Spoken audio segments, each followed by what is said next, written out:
Samahan niyo ako sa panalangin. Dumulog tayo sa ating Diyos Ama. Hallelujah, Lord God. Hallelujah. Dakilang Diyos, muli Lord God, nandirito po ang inyong mga hinirang. Nandirito po, Panginoon Diyos, ang inyong munting lingkod. Panginoon Diyos, nagpapagamit sa inyong mga banal na salita, Lord God, na nawa, kayong patuloy na mausap.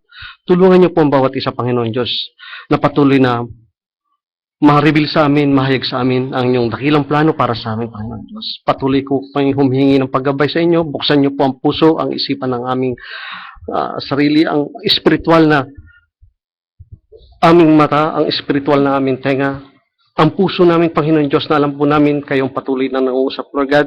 Kayo po ang patuloy na magbigay ng kasapatan sa araw na ito, Lord God. Nanawa ang mga salita niyo lamang ang masambit sa pulpitong ito, Lord God. Sawayin niyo po ako, Panginoon Diyos, sa aking sariling kaisipan, Panginoon Diyos.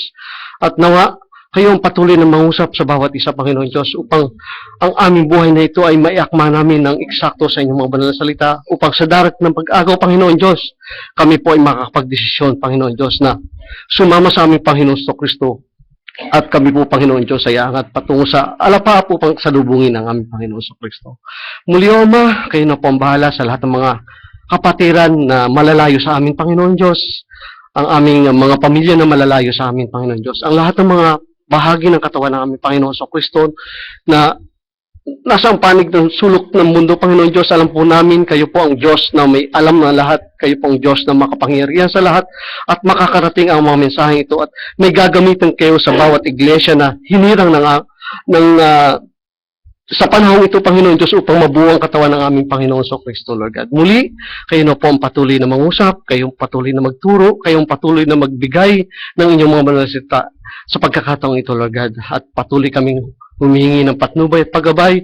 Sa iyo lamang binibigay namin ang patuloy namin pasasalamat, papuri, pagdakilang ito, Lord God, sa dakilang pangalan ng ibutong nanak ng aming Panginoon Kristo. Buksan natin, mga kapatid, ang ating banal na aklat sa Genesis 24.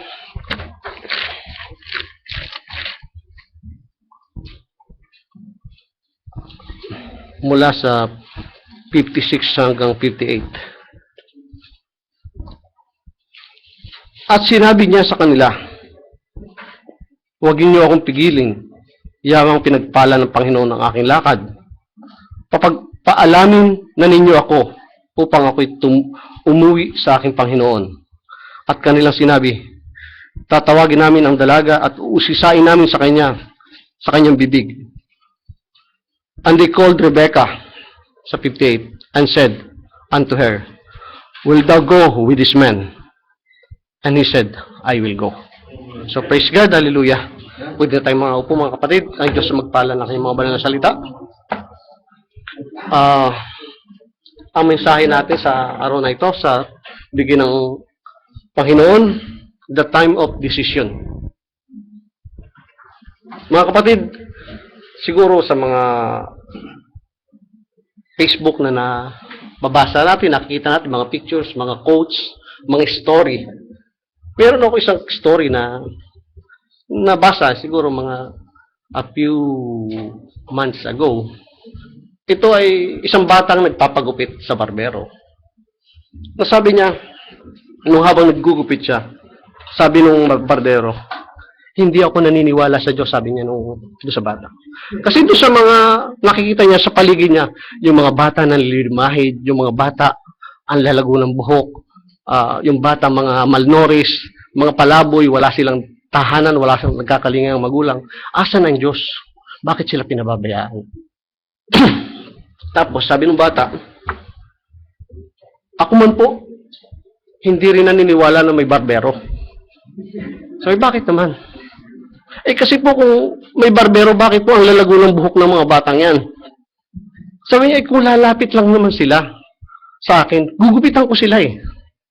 Sabi ng bata, alam niyo po, kung magdidesisyon din ang bawat tao na lalapit sa Diyos, magiging maayos ang kanilang pamumuhay, maging maayos ang kanilang kalusugan, maging maayos ang kanilang mga kalalagayan sa buhay. So, sa bawat galaw natin, mga kapatid, may pagdidesisyon tayong gagawin. Sa mundong ginagalawan natin ngayon, tayo ay may kalayaan kung ano ang ating gagawin. Saan man tayo pumunta, darating at darating ang panahon na kailangan nating magdesisyon.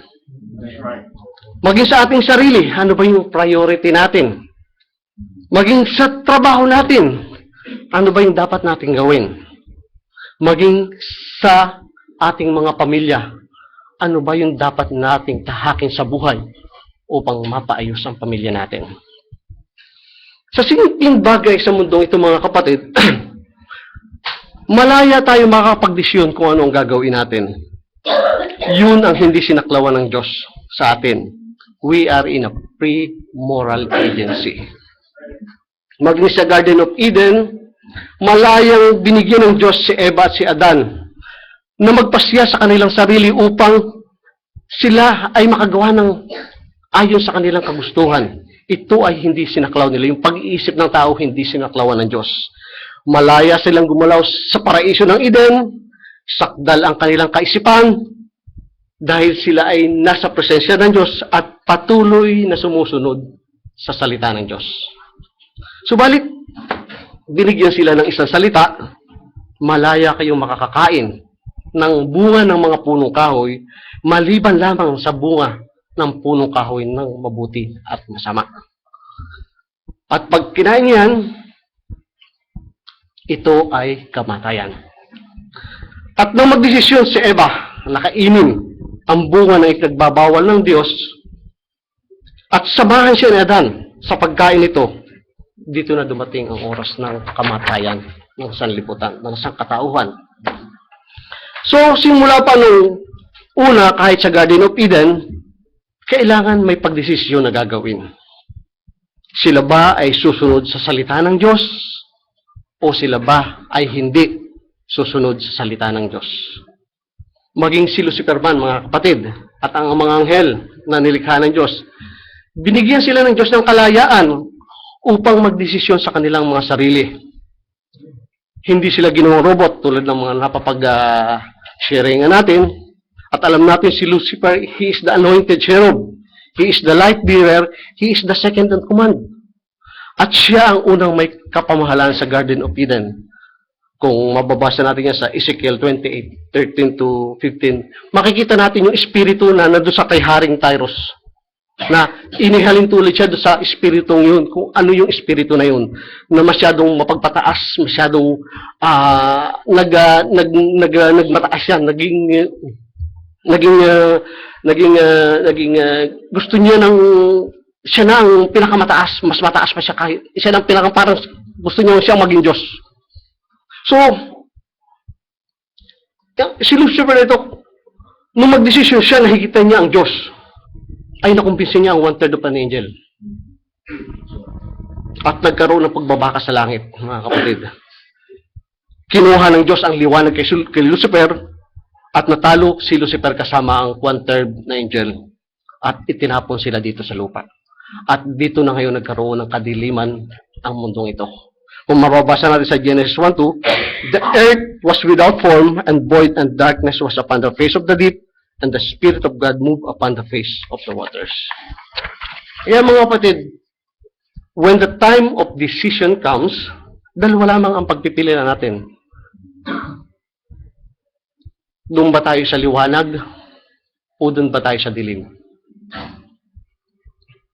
So we have to decide, doon ba tayo sa tama o doon ba tayo sa mali?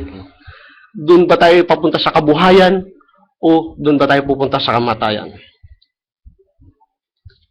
Sa buhay natin dito sa mundong ito, darating tayo sa isang lugar, darating tayo sa isang sitwasyon, darating tayo sa isang pagkakataon na may oras ng pagdesisyon. We have to decide na dapat magsalita tayo ng oo o kaya ng hindi. Kasi darating din yung oras na hindi pwede tayong nandun sa neutral ground lang. Dapat maging wise tayo sa pagsagot kung oo man o hindi ang sagot natin. Dapat ang resulta ng ating pagdedesisyon ay sa ikabubuti, hindi sa ikasasama natin. At pagpasok natin sa lugar na ito, mga kapatid, pagkatapos nating marinig ang salita ng Diyos, napakaganda ng exhortation, discerning the thoughts. maging ang salita ng Diyos na maririnig natin dito, ito man ay kagalakan, ito man ay kapahayagan, o ito man ay pagtutuwid, o ito man ay pagsasaway. We have to be wise enough to make a decision, mga kapatid. Loobin nawa ng Diyos at naniniwala ako na paglabas natin sa gawaing ito, mga kapatid, we are not in the same condition when we enter here. At lalabas tayo na may pagdesisyon sa ating sarili. Dahil kung Holy Spirit ang nasa sa atin, papakinggan natin, our faith will be in the right path. It's going to be level up, level up, level up. Tatatag ang pananampalataya natin. Nung tayo, mas matatag nung tayo ay bago pumasok dito. Because, bakit? Because we decided to say Amen, o yes, sa mga Word of God na narinig natin. Whether it be a revelation, whether it be rejoicing, whether it be pagsasaway, pagtutuwid, pangangaral, pagpapaalala sa bawat isa sa atin. Subalit kung adversary ng Diyos ang pakikinggan natin, our faith will be in a wrong way. At maaaring sa susunod na gawain, hindi ka nadadalo. Marami na nangyari mga ganyan, mga kapatid. Unang-una may kagalakan, tuwang-tuwa sila, na nagagalak sila, natuwa sila. Subalit pagdating ng susunod na linggo, hindi mo na makikita. Magpapabautismo, pagkatapos wala na.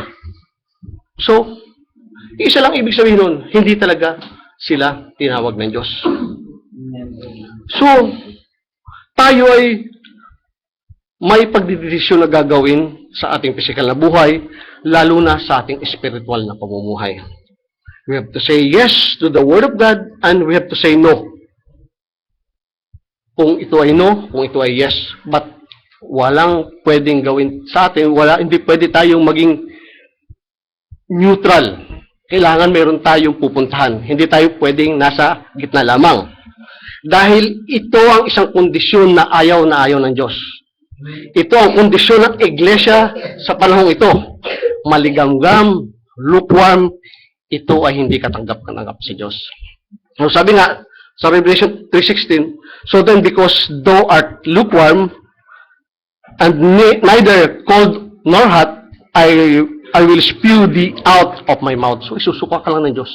Baliwala ang pagsisikap natin, mga kapatid. At sa muli, mga kapatid, pagtapos ng gawain ito, kung lumabas tayo at umuwi tayo sa bahay natin, dapat ay hindi na tayo yung dating tayo nung pumasok dito. Lalabas tayo ng may pagbabago na umaangat ang ating pananampalataya papunta doon sa hinahangad nating pag-agaw.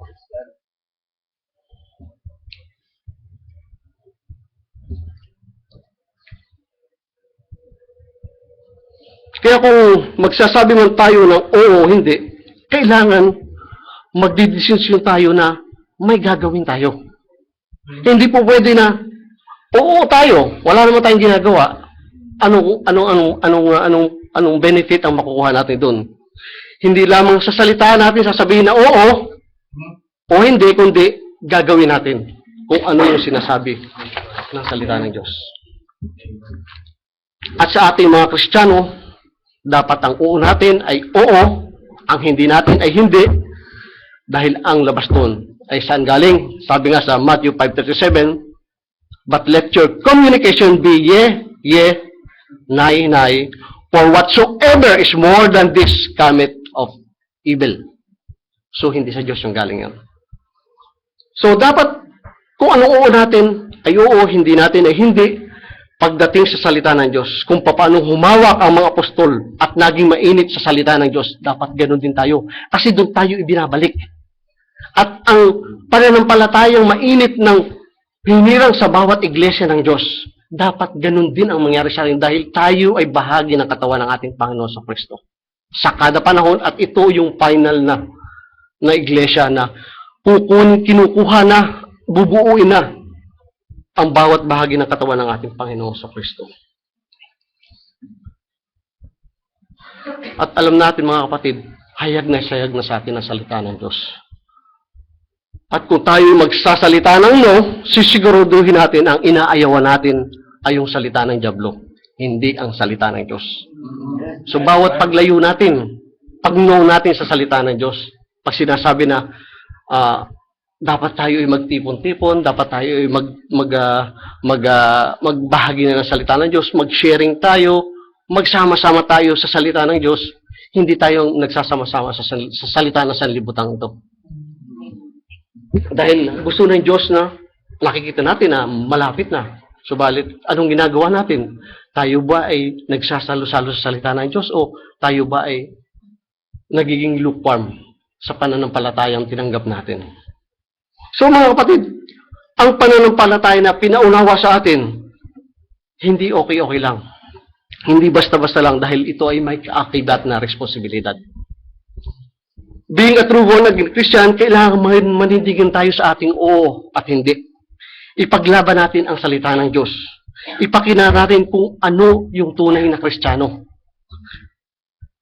At ayawan natin yung gawa na kaaway ng Diyos and always say yes to the Word of God. Amen. And always say no to the word of Satan. So we have to decide kung tayo ba ay sa panig ni Kristo o kung tayo ba ay sa panig ng Antikristo.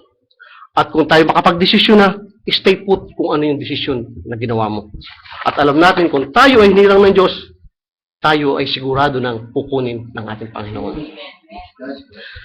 Madalas nating maririnig, sakripisyo, pagtitiis ang ating gagawin upang makapasok sa harian ng Diyos, upang magkaroon tayo ng buhay na walang hanggan.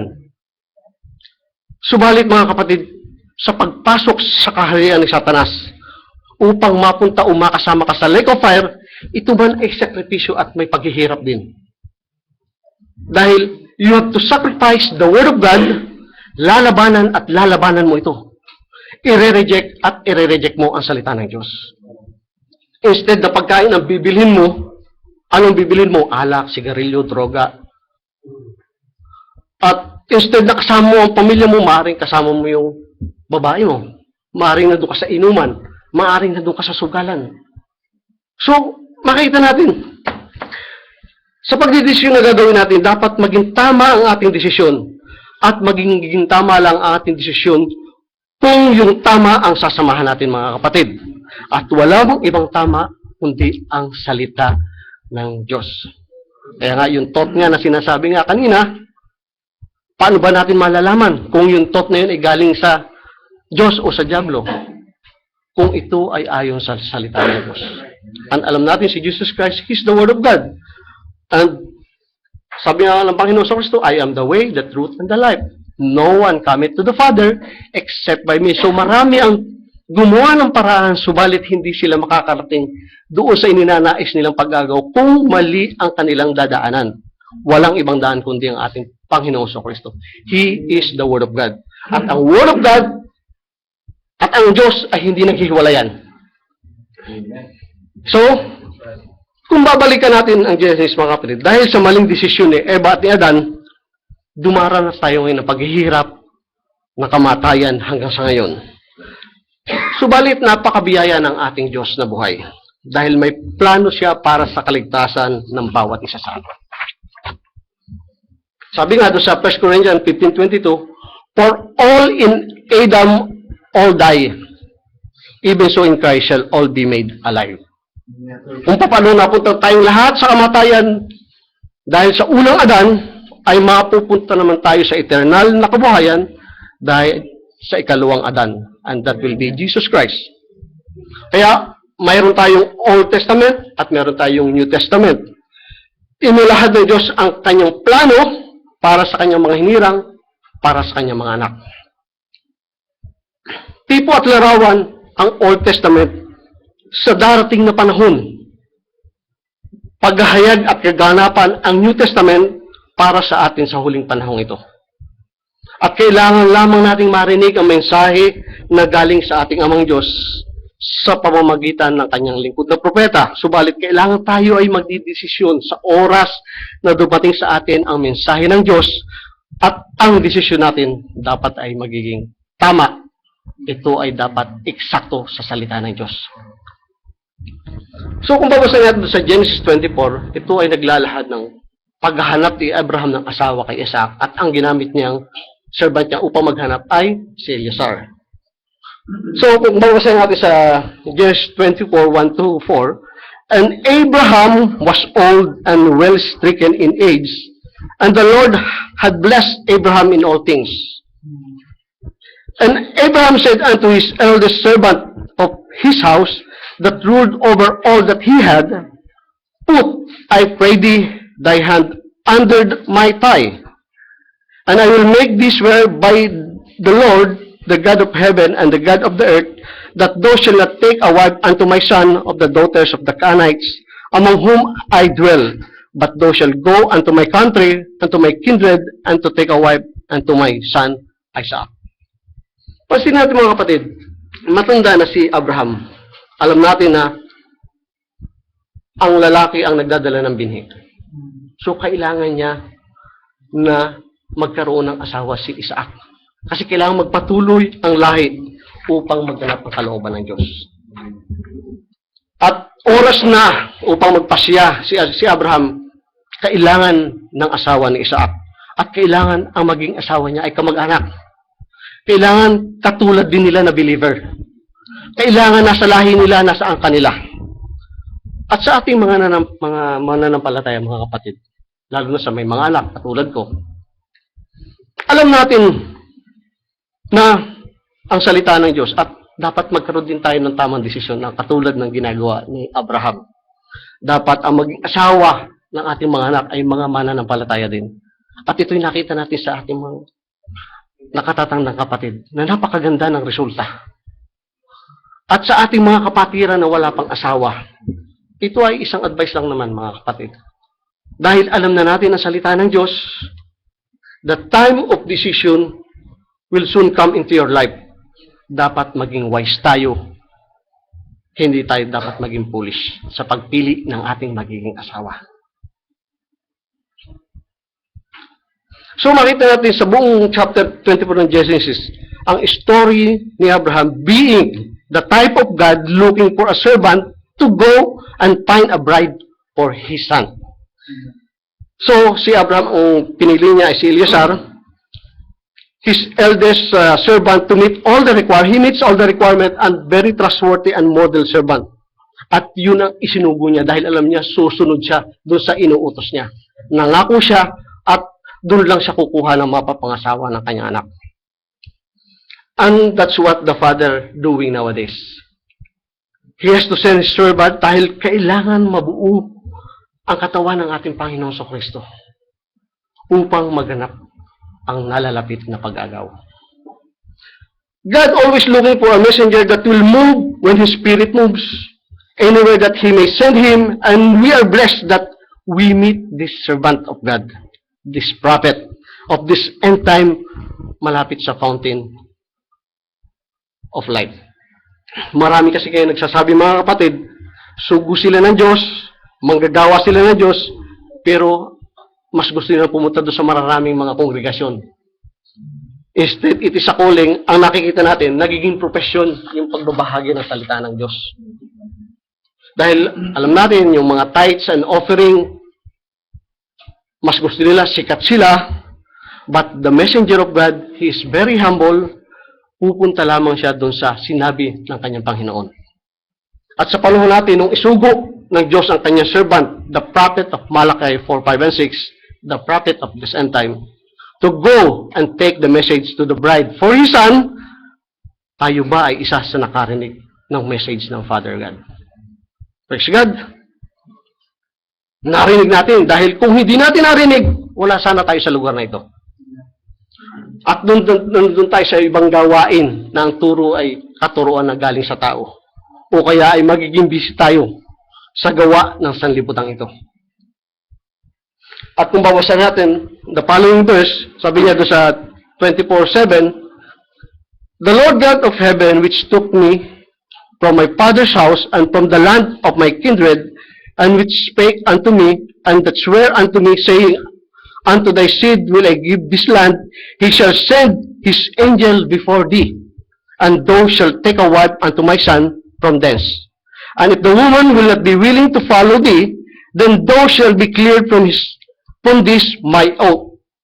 Only bring not my son thither again. And the servant put his hand under the thigh of Abraham, his master, and swore to him concerning that matter.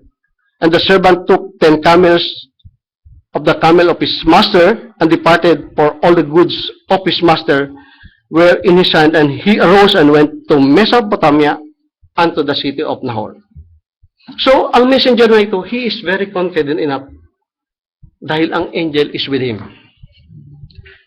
He has all the things to back him up, full of gifts and goods, at nakakagalak yung pinagsisiringan natin na fruits and gifts.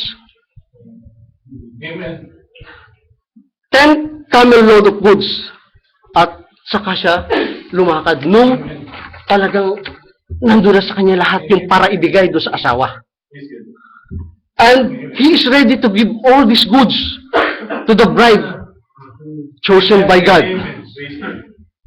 Hindi niya ito kukunin, kundi ibibigay niya, hindi niya akinin yung daladala niya. He will give all to show how great, how rich his master. At tayo mga kapatid, yung kakagalak yung sharing natin na talagang yung fruits and yung gifts, eksakto para sa ating panahon. Sa huling panahon ito na tayo ay binubuklod ng mga fruits na ito upang mag-manifest yung bawat gifts sa atin. So, he will only talk about his master that he has the son who will inherit all the things his master had. So, pinapanglan sa atin, pinaggangalandakan ng propeta. Buhay na walang hanggan, mga kapatid. So, our time, it must be the same thing. Every messenger of God must be backed up by the word of God. Amen. Walang ibang sinasabi, kundi ang salita ng Diyos lamang. Ang mga pangako ng Diyos na ibibigay sa magiging asawa ng kanyang bugtong na anak upang makabahagi doon sa inheritance na yun. That is the eternal life na pinakaasam natin. Now, pansinin niyo mga kapatid, doon sa 24:5. And servant said unto him, peradventure the woman will not be willing to follow me into this land. Kung hindi sasama, must I need bring thy son again, the land from whence thou comest? And Abraham said unto him, beware, that thou bring not my son thither again. Nung tinanong si Eliezer, nung nagtanong si Eliezer kay Abraham, kung hindi ba sumama ang babae, dadalhin ko ba si Isaac sa bayan na pinanggalingan mo? Para makumbisi siya? Parang ganun ang nagiging takbo ng usapan nila. Ang sabi ni Abraham, huwag mong ibabalik ang aking anak sa pinanggalingan ko. So sa pagkakanto, kailangan bang isama ni Eliezer si Isaac upang maniwala si Rebecca sa kanya? Subalit sapat na ang kaloob na dala ni Eliezer na galing sa ama upang sumama si Rebecca. Ganon din sa ating mga hinirang ng Diyos, mga kapatid. Dapat pa bang isama ng propeta sa huling panahon ito ang ating Panginoong Kristo? Dapat bang makita pa natin siya ng personal para lang tayo sumama? But all those spiritual gifts are enough, all those fruits are enough, all those spiritual blessings are enough, all those spiritual revelation are enough upang maniwala tayo sa mensahe ng propeta sa huling panahon ito. Ang mga kapahayagan, ang mga kaunawaan natin, ang mga kaunawaan na lalo nagpapatibay sa ating pananampalataya, mga kapatid. At ang paglalapat ng mga salita ayon sa Bibliang ito ay sapat na upang tanggapin natin ang alok ng Diyos para sa atin. At tinanggap natin, mga kapatid. Bakit? Upang maging bahagi tayo ng Iglesia ng Diyos, upang maging bahagi tayo ng katawan ng ating Panginoong Kristo, upang maging asawa tayo ng ating Panginoong Kristo. Kaya kahit hindi pa natin nakikita ang mga bagay na nakasulat dito, kahit hindi pa natin naranasan ang mga pangako na nakasulat dito, but little by little nararamdaman natin, nararanasan na natin. Amen. And every promise in this book is ours. Atin lahat. Pansinin niyo mga kapatid, hindi sa atin pinagkait ang kaunawaan. Naghahayag ang Diyos dito. Marami na ang tayong kapatiran na umuwi na nagpapatuto na iba ang ipinapahayag ng Diyos sa atin dito. At ang paghahayag sa panahon ito, lahat ng misteryo ay pinaunawa, ang lahat ng mga loopholes ay pinapaglapat-lapat, ang lahat ay binibigay sa atin upang tayo ay maniwala ng lubusan. Because we are part of God. Because we are part of Lord Jesus Christ. Because we are the wife of our Lord Jesus Christ. We're blessed, mga kapatid. Hindi tayo naging katulad ni Thomas na nagduda. Kailangan pa niya ipasok yung daliri niya sa kamay ng ating Panginoong Kristo upang maniwala siya. At para lang niya masabi, my Lord and my God. Doon lang siya makakapagsabi noon. Pero anong sabi ng Panginoon sa John 20:29? Jesus said unto them, Thomas, because thou hast seen me, thou hast believed. So, nung nakita mo kami sa kakabanan ng palataya, blessed are they that have not seen and yet have believed. Sino yun, mga kapatid? Tayo yung blessed na yun, mga kapatid. Dahil narinig natin ang salita ng Diyos and we decided to say amen to the word of God kahit hindi pa natin nakikita ng personal ang ating Panginoong Kristo. Tayo ay nagkaroon ng pananampalataya and we received the gift of promise. At ang gift na ito, nagmamanifest ngayon yung gifts and yung fruits. Amen. So, now we are led by the Holy Ghost. Simula na magdesisyon tayo to say yes to every word of God at umaasa tayo sa pangako ng ating Panginoon. Dahil alam natin, we are the oncoming queen, mga kapatid. Nakikita na natin, naaaninag na natin yung ating katatayuan bilang asawa ng ating Panginoon sa Kristo. So, nung dumating si Eleazar sa Mesopotamia, sa city ng Nahor, sabi dito sa Genesis 24:11, and he made his camel to kneel down without the city by a well of water at the time of the evening, even the time that women go out to draw water. And he said, O Lord, God of my master Abraham, I pray thee, send me good speed this day, and show kindness unto my master Abraham. Behold, I stand here by the well of water, and the daughters of the men of the city come out to draw water. And let it come to pass that the damsel to whom I shall say, let down thy pitcher, I pray thee that I may drink. And he shall say, drink, and I will give thy camel drink also. Let the same be she that thou hast appointed for thy servant Isaac, and thereby shall I know that thou hast shewed kindness unto my master. So, sa pagkakataong ito, kailangan din ni Eleazar na magdesisyon, mga kapatid. Kailangan ba niyang mamili ng babae ayon sa gusto niya? O hahayaan ba niya ang Diyos ang pumili? Kasi nasabi na sa kanya ni Abraham, the Lord will send His angel before thee. So, pinanghawakan niya, and it was in the evening time. He came to the well. So, he has to decide in this time whether he could trust his own opinion of the woman or he could trust God's opinion of the women. Kaya kung babasahin natin yung mga kasunod na verse sa Genesis 24:15, and it came to pass, nangyari mga kapatid. Before he done speaking, that behold, Rebekah came out, who was born to Bethuel, son of Milcah, the wife of Nahor, Abraham's brother, with her pitcher upon her shoulder, and the damsel was very fair to look upon. Maganda. Virgin, neither had any man known her, and she went down to the well and filled her pitcher and come up. And the servant ran to meet her and said, let me, I pray thee, drink a little water of thy pitcher. So, sabi niya, pwede ba ako uminom? And he said, drink, my lord. And he hasted and let down her pitcher upon her hand and give him a drink. And then he had done giving him drink. Nung pagkatapos ng bigyan, he said, I will draw water for thy camels also until they have done drinking. And he hasted and emptied her pitcher into the trough and ran again unto the well to draw water and draw for all his camel. And the man wondering at her held her peace to wit whether the Lord had made his journey prosperous or not. And it came to pass, all the camel had done drinking, that the man took a golden earring of half a shekel weight and 2 bracelets for her hand of 10 shekel weight of gold. So makikita natin mga kapatid, ang Diyos ang naghahanap, hindi ang tao. He as the sign and the angel of the Lord guided this lady to him as he prayed, at eksakto yung sign na hiniling niya at nangyari ito. Kasi marami ngayon na akala ng mga nakala ng mga sinugo, sila ay servanta ng Diyos. Akala nila na sa kanila nangungusap ang Diyos. Pero, yung sarili lang nila kalooban ang sinusunod. Kaya, makikita natin yung sinasabi nga doon sa exhortation, talagang huwag tayong manangan sa ating sarili. Ang hawakan natin ay yung salita ng Diyos, mga kapatid. At sa paghahanap niya ng asawa, talagang pinaubayan niya sa Diyos ni Eleazar.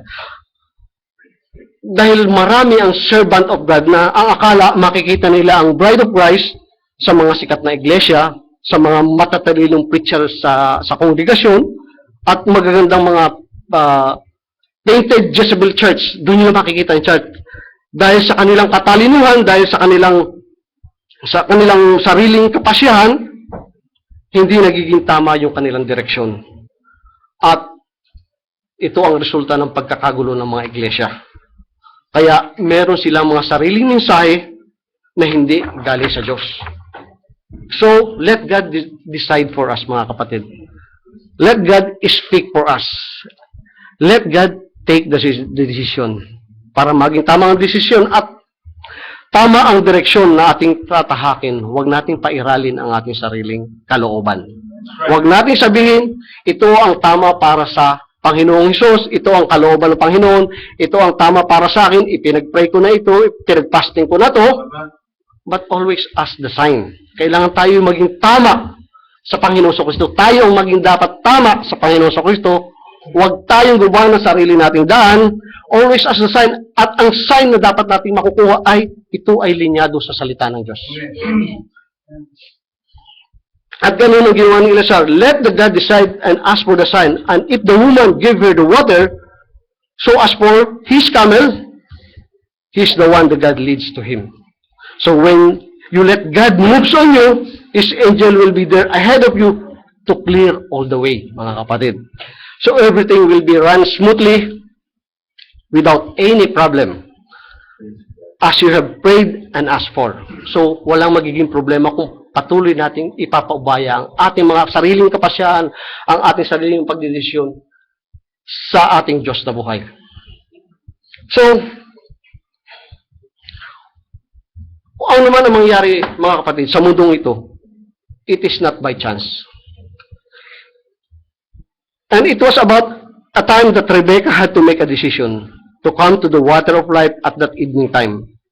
And the angel of the Lord told him to go and get the water.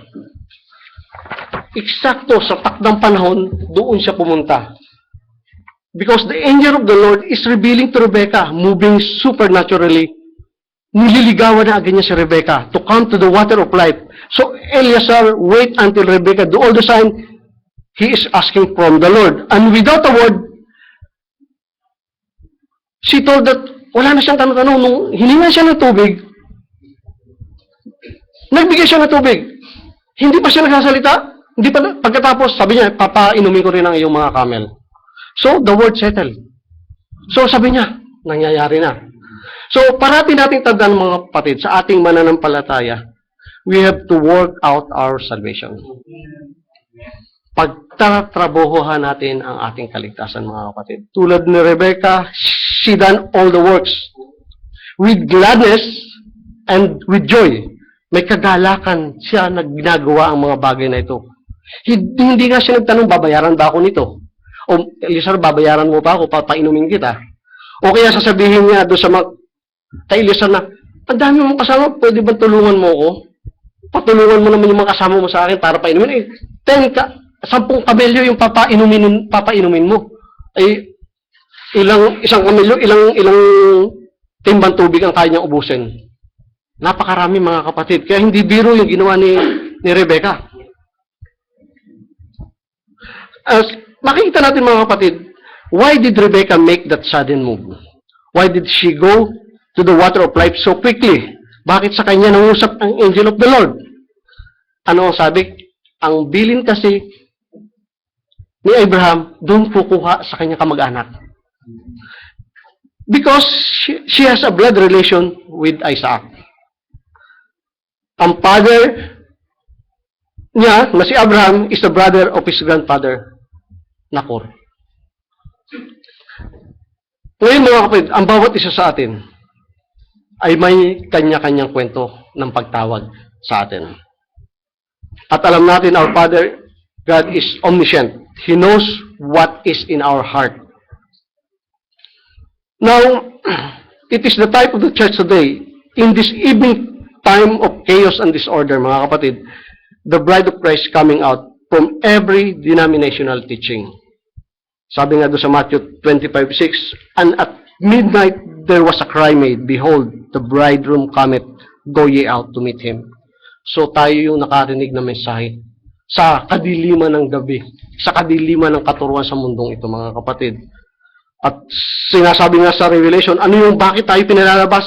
Revelation 18:14, and I heard another voice from heaven saying, come out of here, my people, and be ye not partaker of her sin, and that ye receive not of her plagues.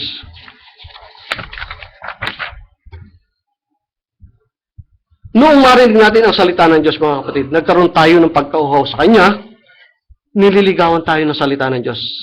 Pinapapunta tayo sa tubig ng buhay. At na magdesisyon tayo, natanggapin ang salita ng Diyos, we are all baptized in the name of our Lord Jesus Christ. And all God mysteries revealed to us, all these blessings, because before the foundation of the world, He has chosen us. Sabi nga doon sa Ephesians 1:3, blessed be the God and Father of our Lord Jesus Christ, who had blessed us with all spiritual blessing in heavenly places in Christ Jesus. Amen. And sa kasunod, according as He had chosen us in Him before the foundation of the world, that we should be holy and without blame before Him in love. Hanggang sa tuluyan nating maunawaan ang mga pangako ng Diyos na ito.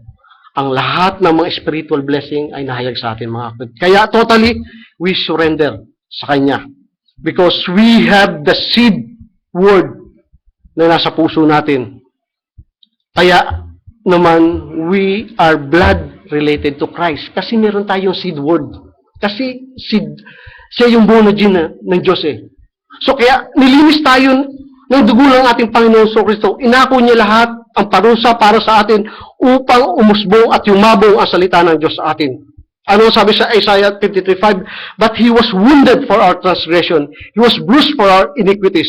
The chastisement of our peace was upon Him, and with His stripes we are healed. Mga kapatid. At nung sumunod tayo sa salita ng Diyos, we are walking in His light. Sabi nga sa 1 John 1:7, but if we walk in the light as He is in the light, we have fellowship with one another, and the blood of Jesus Christ, His Son, cleanseth us from all sin. Amen. And we, the bride of Christ, is sanctified, mga kapatid, through the blood of our Lord Jesus Christ, when He was crucified in Mount Calvary, at sa Kanyang tagiliran tumulo ang dugo, at umagos upang tayo ay makalaya sa pagkaalipin ng sanlibutan ito, mga kapatid. At naunawaan natin na tayo pala ay anak ng Diyos. Dahil we are now the wife of our Lord Jesus Christ. So, nagkaroon ng open channel between God and us. Ang Holy Spirit ang nagtuturo sa atin, ang nag-guide sa atin upang dumating tayo sa kasakdalan.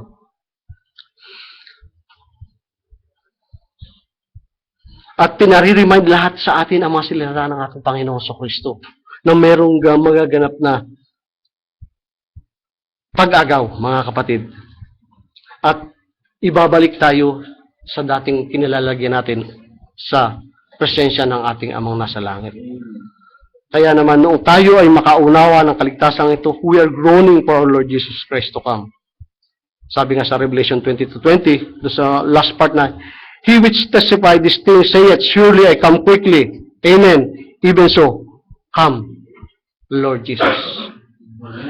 Dahil ang madaling pagparito ng ating Panginoon Kristo ay ang katuparan ng matagal na niyang pangako.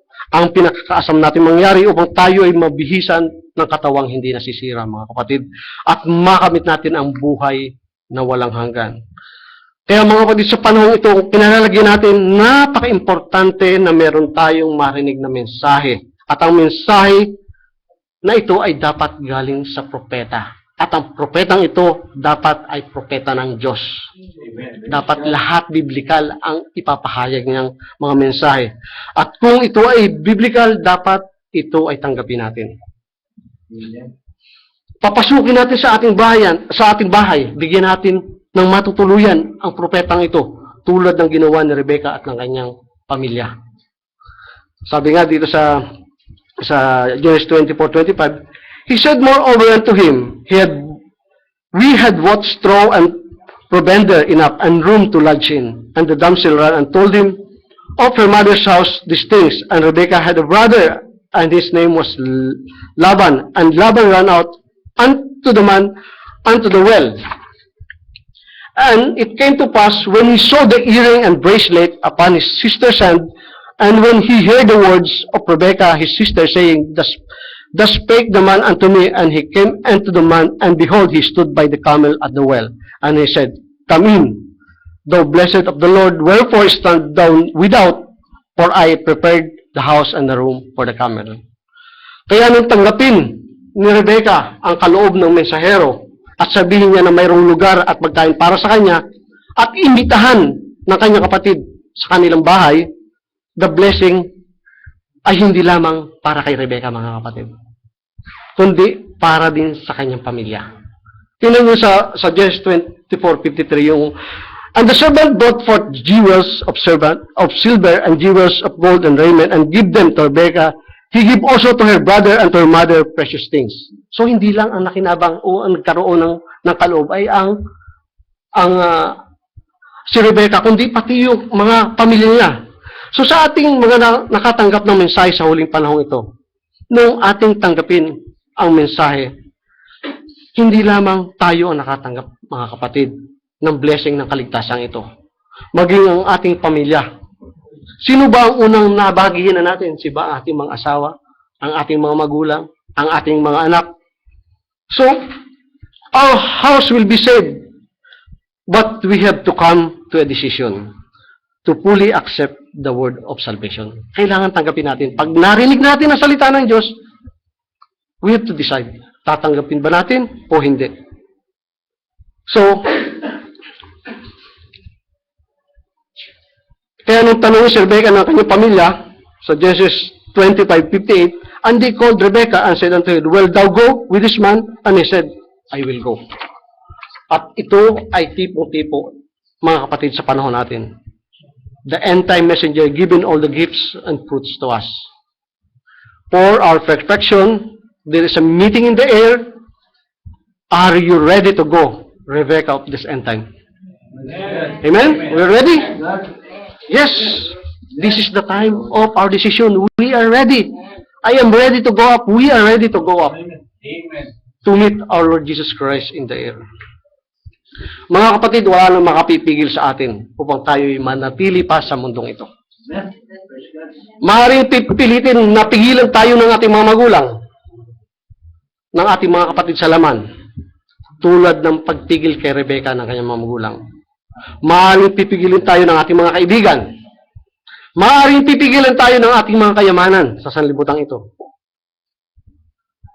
At higit sa lahat, patuloy na magpipilit na mandaya si Satanas upang tayo ay pigilan na makasama sa pag-agaw, mga kapatid. So, subalit we must be like Ken unto Rebekah. Nasasabihin natin, I will go. We must be firm do sa desisyon natin na ginawa. Ang oo natin ay magiging oo at ang hindi natin ay magiging hindi. Maninindigan tayo. Huwag na tayong mapigilan pa tulad ng paninindigan ni Eleazar na aalis na siya. Ang kamelyo ay ready na. Ikaw na lang ang hinihintay, Rebekah. Magdidesisyon ka. Amen. Ikaw na lang hinihintay, brothers, sisters. O maaaring isa na lang ang hinihintay sa atin, mga kapatid, upang maganap na ang pag-agaw. Hanggang hindi nagaganap ang pag-agaw, mga kapatid, patuloy na maghihirap ang mundo. Patuloy na mahihirapan ang kapaligiran, ang puno, ang mga kahoy, ang mga hayop, ang buong kalikasan, mga kapatid. Ito ay nag-grow na. patuloy na mahihirapan ang bansang pinili ng Diyos, ang Israel. At hindi mahahayag ang anak ng kapahamakan. Dahil sa ngayon, may pumipigil pa upang mahayag ang anak ng kapahamakan at mangyayari ang katapusan ng mga paghihirap na ito sa mundo kung siya ay mahahayag na.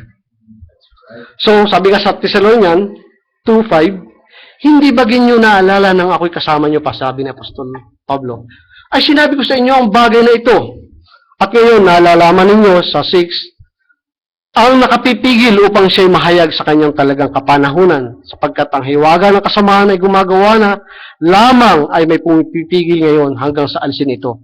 At kung magkagayoy, mahayag ang tampalasan na papatay ng Panginoong Hesus nang hininga ng kanyang bibig sa pamamagitan ng paghayag ng kanyang pagparito ay lilipulin, mga kapatid. If we want to bless Israel, mga kapatid, let us go unto perfection. Amen. Maaring ang sinasabing nakapipigil dito para mahayag siya, bago mangyari na lumabas ang 2 propeta, kailangan wala na tayo. Hindi lalabas ang 2 propeta hanggat nandito tayo. At ang 2 propetang ito ay mawawala bago mag-declare ang Pope na siya ang Diyos. So, if we want to help those souls under the altar, let us groan together for our Lord Jesus Christ to come. Amen. Nasa atin, mga kapatid, ang pagdesisyon. Ano ba ang ginagawa natin? Ano ba ang nasa puso natin? Tayo ba talaga ay bahagi ng katawan ng ating Panginoong Kristo? Are we going to that perfection that He need? Okay lang ba tayo dito? 99.99999 hanggang sa Pilipinas percent. Hindi pwede. Kailangan 100% mga kapatid. Kasi yun yung perfection eh. Kahit yung 0.99 mo na kahit na in-round po magiging kulang pa rin ng 0.00001. So God asking us a total submission to His Word. In every aspect, in every angle, walang pagdududa, walang pag-aalilangan. Kailangan nating laging mainit, mga kapatid. Kailangan maging maayos tayo. Dapat tayo ay nasa kaayusan. A glorious church not having a spot, without wrinkle, without blemish. Ito ang hinahangad ni Apostol Pablo na i-present. Sabi nga niya sa Ephesians 5:27, that he might present it to himself a glorious church, not having spot or wrinkle or any such thing, that it should be holy and without blemish. Are we preparing to the oncoming meeting in the air, mga kapatid? Or are we still enjoying this word? So be watchful. Kailangan aware tayo sa mga nangyayari sa paligid natin, mga kapatid. We must make ourselves ready. Sabi nga sa Revelation 19:7, let us be glad and rejoice. Give honor to Him, for the marriage of the Lamb is come, and His wife had made herself ready. Ngayong ready ng lahat, sasama ka ba, Rebecca, of this end time? Alam natin, literal things here in the earth always type the spiritual. At si Rebecca, at lagi natin binabagit, we are the Rebecca, the bride of Christ, the wife of our Lord Jesus Christ. Isaac is the type of our Lord Jesus Christ. Abraham is the type of our Father God. Eleazar is the type of the prophet in this end time. And the camel typing the Holy Ghost, bringing the wife to our Lord Jesus Christ. Amen. So, nung tanungin si Rebecca ng kanyang magulang, he decided to leave her mother and father to go and to be with Isaac. Even though hindi pa niya ito nakikilala. Dahil yun ang udyok sa kanya ng banal na espiritu. She was ready, her decision was quickly made because there is something bubbling in her heart, mga kapatid. May tumutulak sa puso niya upang makasama si Isaac. Alam niya na mayroong nag-aakay sa kanya upang magdesisyon. Alam niya na may nangyari sa kanya upang magdesisyon. And he knows it was God. And she was satisfied all the things that Eleazar given to her. It was her faith to the message word given by Father Abraham. So, she wanted to go quickly. And his faith has worked. Ilang salita lang ang binitawan ni Eleazar, binigyan agad niya ng inuming nung humingi si Eleazar. At pagkatapos, pati ang mga kamelyo. So, very strange mga kapatid. At pagkatapos, nating marinig ang mensahe sa huling panahon ito. And upon hearing and hearing the word of God, nagkaroon tayo ng pananampalataya and we start laboring as Rebecca done to Eleazar's camel, mga kapatid. And it was our faith in this end time that all things given to us by the messenger of God in this end time, satisfied tayo, naunawaan natin, hindi tayo naguguluhan sa mga hiwaga na dati ay gulong-gulo tayo na hindi natin maunawaan ang hiwaga ng Diyos. At patuloy na nagtuturo ang Espiritu Santo sa ating lahat upang lubusan nating maunawaan ang hiwagang ito at hanggang sa pag-agaw, mga kapatid, at makita natin ang ating Panginoon Kristo, hayag na sa atin ang lahat ng ito.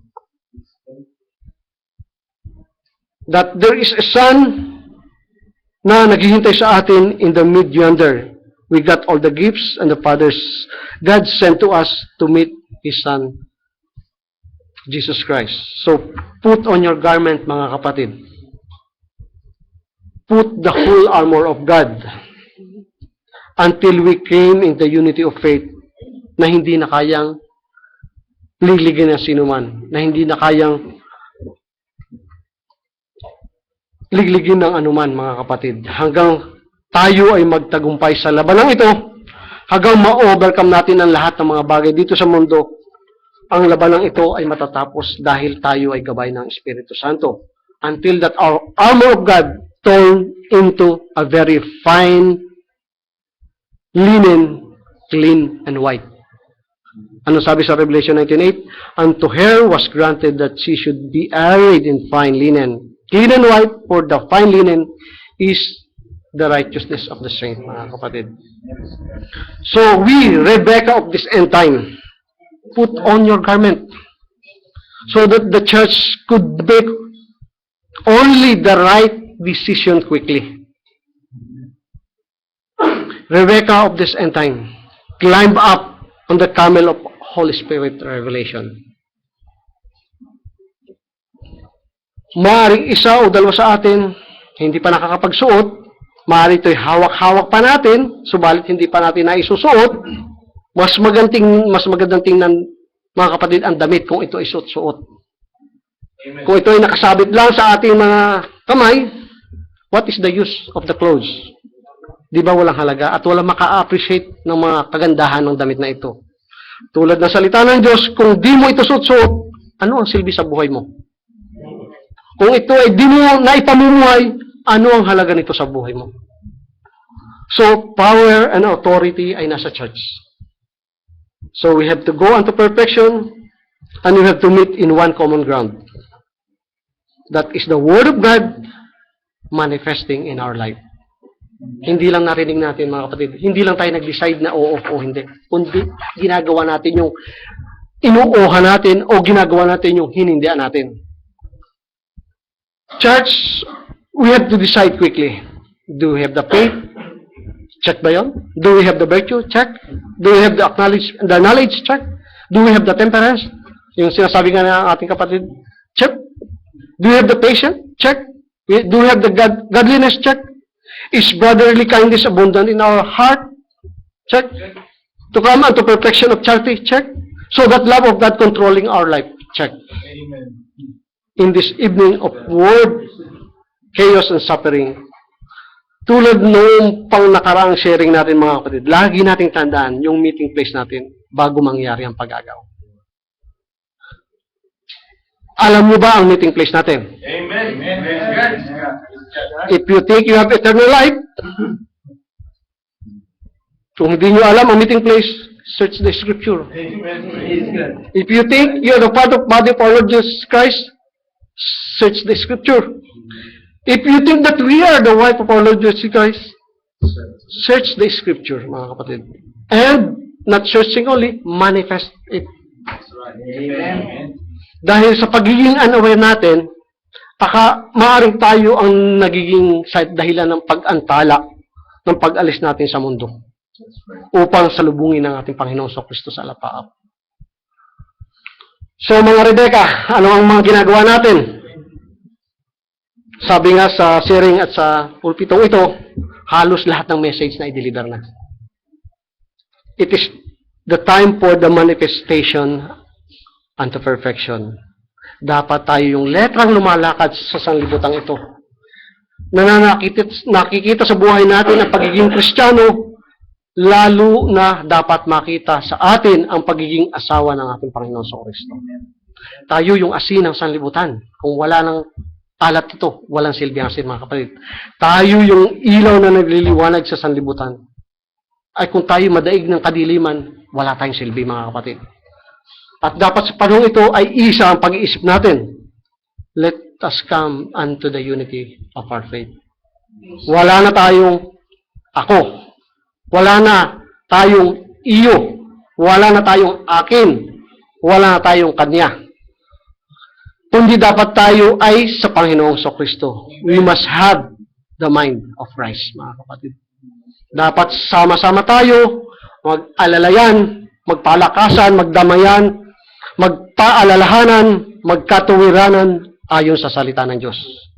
Sawayin kung mali, huwag makisama sa liko, makinig tayo sa mga payo at paalala, dahil tayo ay isang katawan, hindi dalawa, kundi isang katawan ng ating Panginoong Kristo.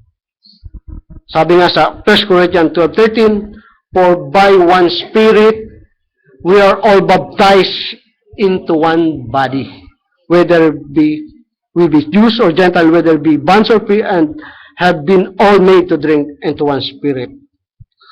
Sa kadiliman ng mundo ito, dito magaganap ang pangyayari na ating pinakahihintay, mga kapatid. Tandaan natin, we are only on the journey. We are a sojourner here on the earth. Manlalakbay lang tayo dito sa mundo. We are a stranger in this earth. Our citizenship is not here. Our citizenship is beyond the curtain of time.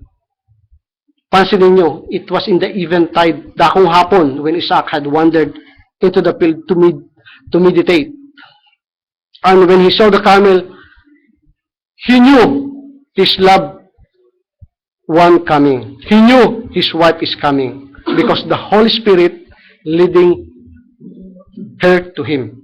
So tayo bilang asawa ng ating Panginoon, dinadala tayo. Yun ang pinakihintay natin. Dadalhin tayo ng kamelyo ng Espiritu Santong ito upang tayo ay umangat patungo sa alapaap at salubungin ng ating Panginoon sa Kristo. By faith, Rebecca believed all the message given by Father Abraham. By faith, and time Rebecca believed all the message given by our Father God, mga kapatid. Because it was God making decision for her, dahil ang Diyos ang nagbibigay sa anak at lahat ng ibinigay ng Ama ay hindi iniwala ng anak. So when Rebecca saw Isaac, she veiled herself. He has all the things he needed to face Isaac. Tayo ba, mga kapatid, makakaharap ng diretsuhan sa ating Panginoon sa Kristo? And we, and time Rebecca, we veil ourselves with fine linen, clean and white, without spot, without wrinkle, without blemish. There is time no longer, mga kapatid. Do we say yes to the Word of God? Or do we say yes only to ourselves? Do we belong to the spiritual church? Or still we are clinging around to some denominational carnal teaching of the churches? So, mga kapatid, there is no time to linger around. It is time for perfection. It is the time to make the decision. Kung tatawagin tayo ng sanlibutan ito at magsasabi ng ganito, will thou go with this man? Are you ready, mga kapatid? Yes, we are ready. Laging tandaan natin, marami ang nagsabi na darating na siya. Subalit, hanggang ngayon, hindi pa siya dumarating. At sa oras ng di mo inaasahan, doon siya darating, mga kapatid. Huwag nawa, na nakakagalak na ulit-ulitin ang mga bagay nito. Huwag nawa tayong maabutan sa lugar na hindi dapat tayong abutan kung dumating ang ating Panginoon sa Kristo. Huwag nawa na tayong marinigan ng mga salita na hindi dapat natin salitain kung dumating ang ating Panginoon sa Kristo. Huwag nawa na makagawa tayo ng mga gawa na hindi dapat natin gawin kung dumating ang ating Panginoon sa Kristo. So, always be ready mga kapatid. Huwag tayong magpabaya mga kapatid. Nawa magkaroon ang bawat isa sa atin ng kagalakan lagi sa salita ng Diyos. Are we always hungered with His Word? Or do we say, sa susunod lang Brad, medyo busy ako. Nawa hindi na natin maririnig ang mga bagay na ito. Right. Amen. Are we hungered to be with our Lord Jesus Christ? Or do we say, next Friday na lang Brad? Or next sharing na lang Brad? Masakit mga kapatid, subalit, pag tayo ay nasasaktan, ibig sabihin, itinutuwid tayo ng Diyos. Are we taking care of our Bible na lagi na sinasabi ng ating kapatid? At ito ba ay napapansin natin sa buong linggo? O ito ba ay nahahawakan natin tuwing Friday lang? So ano ba ang ating mga conviction mga kapatid? Use the power. Use the authority. Ano sabi ng prophet? What kind of an effect has the message made unto you? May nangyari ba na marinig mo yung salita ng Diyos sa buhay mo? Ikaw ba ay patuloy rin ang mga matigas, nangangatuwiran sa salita ng Diyos? Tayo ba bilang mananampalataya? Tayo ba talaga ay sumusunod? Lahat tayo mga kapatid, kasama ako doon. Kasi may makanya-kanya tayong battle. Nawa magkaroon ng mas malalim na conviction at magandang epekto sa buhay Kristiyano natin ang salita ng Diyos na naririnig natin mga kapatid.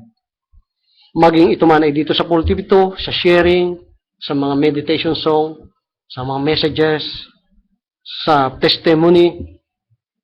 Sa testimony, maraming mga pagtutuwid yan sa naririnig ko. Kailangan yung nagte-testimony dito na maaring ito ay magiging pagtutuwid din sa mga nakakarinig. So, bawat oras na nasa gawain tayo ng Diyos, isa puso natin ang bawat segundo, ang bawat minuto, mga kapatid. At sa pag-uwi natin sa ating bahay, nawa yung kagalakan natin sa puso natin dito sa gawain ay lalong mag-alab kahit tayo ay wala dito. So, are we in the right place? Kung sasabihin natin na, come, dumating ka na Panginoon sa Kristo. At kung dumating na siya, huwag nawa na marinig natin ay, where art thou? Na katulad ng hinahanap ko si Adam nang nagkasala. Nawa, masupuan tayo ng ating Panginoon sa Kristo, na tayo ay nasa tamang lugar, na tayo ay nasa tamang pananampalataya, na tayo ay nasa tamang pamumuhay bilang bahagi ng iisang katawan ng ating Panginoon sa Kristo. Sabi nga sa Genesis 24:63, and Isaac went out to meditate in the field at the eventide, and he lifted up his eyes and saw, and beyond, behold, the camels were coming.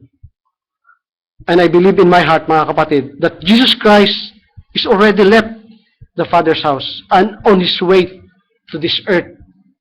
He is in the field of the great beyond, mga kapatid. Out in the field meditating, naghihintay lamang siya while his wife making herself ready. Hinihintay niya yung kanyang magiging asawa. It is at the time to make the decision. Take your final decision, mga kapatid. Going to eternity o may iwan tayo. Mabuti kung makakasama tayo sa Polish Virgin. O pagdating natin sa White Throne Judgment, maliligtas tayo. So it's time to make the decision. West will, I will go. Let the Holy Spirit bring us back of this end time to the water of life. In the presence of our Father to claim our inheritance being the wife of our Lord Jesus Christ. In this closing of this end time, the church already made the decision. At nawa, yung decision na yun ay bawat isa sa atin, iisa lang ang magiging desisyon. I will go, mga kapatid.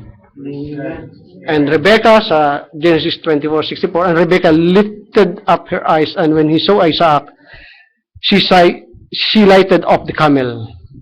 And Rebecca of this end time, the wife of our Lord Jesus Christ, will lifted up their eyes to meet our Lord Jesus Christ in the air.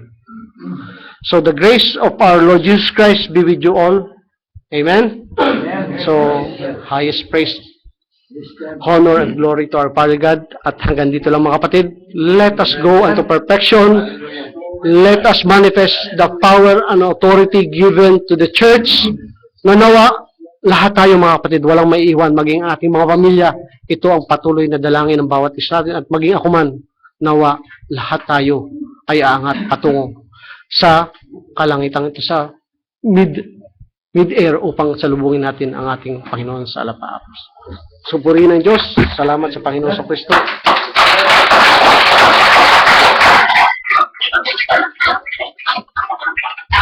Magsi tayo mga kapatid at magpasalamat tayo sa mabiyayang oras na binigay sa atin. Praise God, hallelujah, Lord God. Dakilang Diyos, salamat Panginoon Diyos sa mga oras na nagdaan, sa patuloy na pagbibigay nyo ng mga salita ninyo, Lord God, manawa sa puso at isipan ng bawat isa. Nakapag-desisyon na kami, Panginoon Diyos. Sasama po kami, Panginoon Diyos, kung marinig namin ang trompeta na magiging dahilan upang kami po ay umangat at salubungin ang aming Panginoong Kristo sa lapap, Lord God. Tulungan niyo po ang bawat isa, Panginoon Diyos, at salamat, Lord God, sa mga kapatid na nakarinig ng inyong mga banal na salita. Nanawa, Lord God, kung may mga salita man na hindi ayon sa inyong sakdal na kalooban, Lord God, burahin mo sa isipan, sa puso nila ang mga salitang ito, at ang panatilihin ng Panginoon Diyos ay yung sa ikasasakdal ng bawat isa, sa ikatutuwid ng bawat isa, at upang kami po ay makapagdesisyon ng tama, upang kami po, Panginoon Diyos, ay umangat at salubungin ng aming Panginoong Kristo sa lapap, Lord God. Sa aming mga pamilya na malalayo sa amin, Lord God, kayo na pong bahala, Panginoon Diyos. Nawa ang aming mga asawa, ang aming mga anak, ang aming mga magulang na malalayo sa amin, Lord God.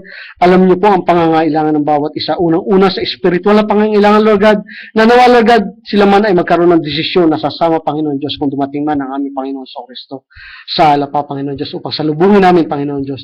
Kayo na pong bahala sa bawat kapatiran, Lord God, na patuloy na nakikinig sa pamamagitan ng mga internet, Panginoon Diyos, sa mga recording na ito, Lord God, kayo na pong bahala. Kung ano man po ang mga pagpapala at mga biyaya ng mga banal na salita, Lord God, alam po namin na kayo po ang aming Diyos na makapangyarihan sa lahat upang sila man ay makaramdam at makatanggap ng mga biyaya at palang ito, Lord God. Kayo na pong bahala, Lord God, sa kapatiran na nasa Pilipinas, sa panig na sulok ng mundo, sa Canada, sa Australia, sa US, Panginoon Diyos, sa UK. Kayo na po ang bahala, Panginoon Diyos, na kayo po nakakaalam na ang bawat bahagi ng aming Panginoon Kristo ay hindi lamang po dito sa munting kalipunan ng Doha, kundi sa bawat bahagi ng mundo, Panginoon Diyos, ay meron pong tinawag na nawa, Lord God, magkaroon kami ng isang pagsamo na loobin nyo na po na isugun nyo na inyong bugtong na anak upang maganap na ang pag-agaw na ito, Lord God. Muli, kayo pang patuloy naming pupurihin, patuloy naming dadakilain, patuloy naming pasasalamatan, Lord God, sa lahat ng mga biyaya, spiritual at physical man ito, Panginoon Diyos, sa dakilang pangalan ng inyong bugtong na anak, ang aming Panginoon sa Kristo. Amen, Lord. Hallelujah.